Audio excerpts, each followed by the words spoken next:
నాగేశ్వర్ గారు next topic తీసుకుందాం. America ఇండియాల మధ్య ట్రేడ్ డీల్ ఫైనల్ అయింది. అయితే ఇదే టైంలో ఈ విషయాన్ని కన్ఫర్మ్ చేస్తూ దిగుమతులు ఎగుమతుల వివరాలు తెలియజేస్తూ ఇండియా మ్యాప్ను రిలీజ్ చేసింది. ఈ మ్యాప్పై ఇప్పుడు వరల్డ్ వైడ్గా డిస్కషన్ ప్రారంభమైంది. ఎందుకంటే ఈ మ్యాప్లో జమ్మూ కాశ్మీర్లోని పాక్ ఆక్రమిత కాశ్మీర్ను కూడా భారత్ అంతర్భాగంగానే చూపించింది. నాట్ ఓన్లీ పీఓకే, ఆక్సైడ్ చైన్ను కూడా మన మ్యాప్లోనే చూపించింది. నిజానికి మనం ఎప్పటి నుంచో ఇదే మాట చెబుతున్నాం, కానీ ఇన్నాళ్ళు వినినట్టు ఉన్న అమెరికా ఇప్పుడు ఏకంగా మ్యాప్ని రిలీజ్ చేసింది. మరి దీని వెనుక వ్యూహం ఏంటి? ఇది అనుకోకుండా జరిగిందా లేక అనుకునే చేశారా? అసలు మతలబు ఏమై ఉంటుంది దీంట్లో? రైట్, ప్రొఫెసర్ గారు, సో పీఓకేను భారత్లో అంతర్భాగంగా ట్రంప్ టీం చూపించిన దాంట్లో ఎటువంటి ఆలోచన కనిపిస్తోంది?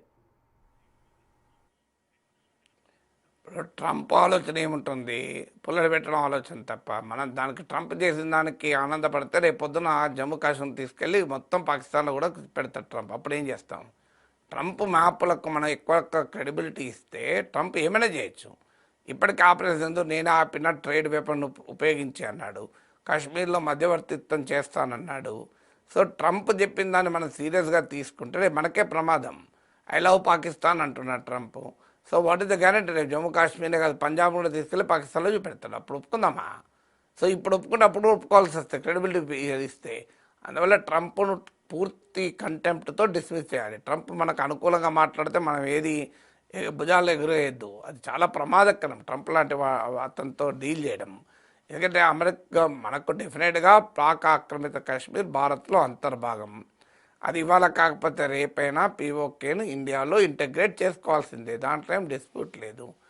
ఆక్సైడ్ చైన్ మనది, అది పాకిస్తాన్ ఆక్రమించి చైనాకి ఇచ్చింది. సో అది చైనాది కాదు, పాకిస్తాన్ది కాదు, అది ఇండియాది. ఇంతవరకు మనం ఖచ్చితంగా డిప్లొమాటిక్గా చెప్పాల్సిందే. కానీ ఏదో ట్రంప్ ఏదో మ్యాప్లో చూపెడితే మనం దానికి ఆనందపడి ఉబిలాట పడితే చాలా ప్రమాదకరం. అట్లంటే భారతదేశానికి చెందిన కొన్ని భూభాగాలను నేపాల్ తన మ్యాప్లో చూపెట్టి ఆ మ్యాప్ ఏకంగా పార్లమెంట్ చట్టమే చేసింది అని చెప్పి మన భూభాగాలు నేపాల్లో కలిసిపోయాయా? ఇప్పటికీ అరుణాచల్ ప్రదేశ్ను ఇతర ప్రాంతాలను చైనా తనలో భాగంగా చూపుకుంటుంది. అంటే అరుణాచల్ ప్రదేశ్ చైనాది అయిపోతుంది ఆ మ్యాప్లలో చూపెట్టుకుంటే. ఇప్పుడు ట్రంప్ మ్యాప్ డిప్లొమసీ, మ్యాప్లో మసీ అంటారు దీన్ని. సో ఈ మ్యాప్లో మసీకి మనం కేరింతలు కొట్టకూడదు. ఎందుకంటే కెనడాను అమెరికాలో 51వ రాష్ట్రంగా చూపెడుతూ కూడా మ్యాప్లు విడుదల చేశాడు. గ్రీన్లాండ్ పైన అమెరికా ఫ్లాగ్ వేసి చూపెట్టాడు. మీకు వెనుజులాది కూడా అమెరికాలో భాగం అంటాడు. సో ట్రంప్ ఏమంటాడు ఎవరికి తెలుస్తుంది, ఎప్పుడు ఏదంటాడు? సో అందువల్ల ట్రంప్ లాంటి అతన్ని ఒక స్టాండర్డ్గా తీసుకొని ప్రామాణికంగా తీసుకొని అమెరికా వల్ల మనకేదో లాభం అవుతుంది అనుకుంటే చాలా ప్రమాదకరం. రేపు ట్రంప్ కెన్ డూ ఎనీథింగ్. ఇవాళ మన లాభం కాయిందని మనం ఆనందపడితే రేపు జమ్మూ కాశ్మీర్ తీసుకెళ్ళి అమెరికాలో కలుపుతాడు, పాకిస్తాన్లో కలుపుతాడు. అప్పుడేంటి? ఇక రెండవది, మొదటి నుంచి మన విధానం ఏంటి కాశ్మీర్ పైన? ఇది భారత పాకిస్తాన్ల మధ్య డిస్ప్యూట్. అది నిజంగా చెప్పాలంటే డిస్ప్యూట్ కూడా ఏమీ లేదు. జమ్మూ కాశ్మీర్ భారత్లో విలీనం కావడం కంప్లీట్ ఇర్రివర్సిబుల్. మిగిలింది ఏమైనా ఉంటే పాక్ ఆక్రమిత కాశ్మీర్ను మనం కైవశం చేసుకోవాలి. ఇది మన స్టాండ్. ఇందులో వేరే దేశం ఎంట్రీని మనం అంగీకరించము. That is our stand. ఇప్పుడు ట్రంప్ మ్యాప్ను అంగీకరించడం అంటే మనం మూడో దేశం జోక్యాన్ని అంగీకరించినట్లే. సరిగ్గా ఇదే పాకిస్తాన్ కోరుతోంది, అమెరికా కోరుతోంది. మనం పాకిస్తాన్ కోరింది, అమెరికా కోరింది మనం అంగీకరిద్దామా? మన లాభం అవుతుందని చెప్పి. సో మనం ఏ మూడో దేశ జోక్యం వద్దని ఒకవైపు చెప్తూ, మరోవైపు ట్రంప్ మనకు అనుకూలంగా మ్యాప్ గీశాడు కదా, దాన్ని ఉపయోగించుకుందామంటే మన అమెరికా జోక్యాన్ని మనం అంగీకరించినట్లే.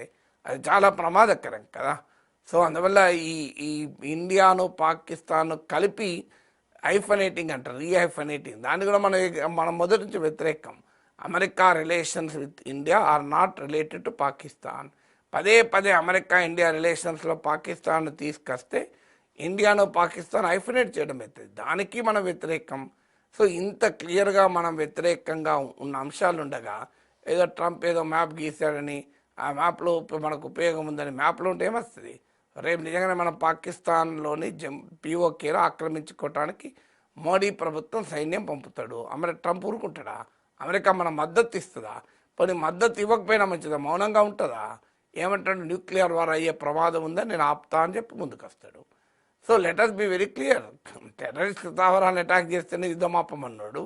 రేపు నిజంగానే మన పీఓకేని ఆక్రమించాలని చూస్తే యుద్ధం ఒప్పుకుంటాడు ట్రంప్. సో అందువల్ల మొదలు అది చెప్పమనండి. ఎస్, ఇండియా మ్యాప్లో చూపెట్టారు కదా, మేము ఇండియా కైవసం చేసుకుంటుంది.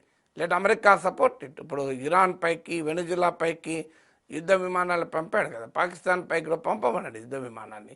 యుఎస్ఎస్ అబ్రహాం లింకన్ ఇక్కడే దగ్గరలో ఉంది, వెస్ట్ ఏషియాలో, ఇరాన్ దగ్గర ఉంది. దాన్ని ఇటు సౌత్ ఏషియాకి పంపమనండి. డీగో గార్షియాలో అమెరికా బలగాలు ఉన్నాయి, పంపమనండి పాకిస్తాన్ దగ్గరగా, కరాచీ వైపుగా పంపించమనండి. మనం వెళ్దాం, వెళ్ళి పిఓకేని ఆక్రమించేసుకుందాం. లేదా అమెరికా సపోర్టర్స్ ఈ మ్యాప్లు గీతే వస్తాయండి. నిజంగా ఉంటే మెటీరియల్ సపోర్ట్ ఉండాలి. వీళ్ళు అమెరికా సపోర్టర్స్. సో దానికి సిద్ధపడ, లేదా పాకిస్తాన్ హెచ్చరించండి, మీరు అమెరికా ఇండియా కనుక జమ్మూ కాశ్మీర్ ఇచ్చివేయకపోతే మీకు F-16 సాయం చేయం, మీకు ఏ రకమైన సాయం చేయమని చెప్పమనండి. దానికైనా మన రెడీ. ఎప్పుడైనా నిజంగానే అమెరికా నిజాయితీని అంగీకరించుదాం. ఈ చాక్లెట్లకు మనం ఆనందపడితే ఎట్లా? ఓకే అండి, ఇక నెక్స్ట్ టాపిక్ చూద్దాం. బంగ్లాదేశ్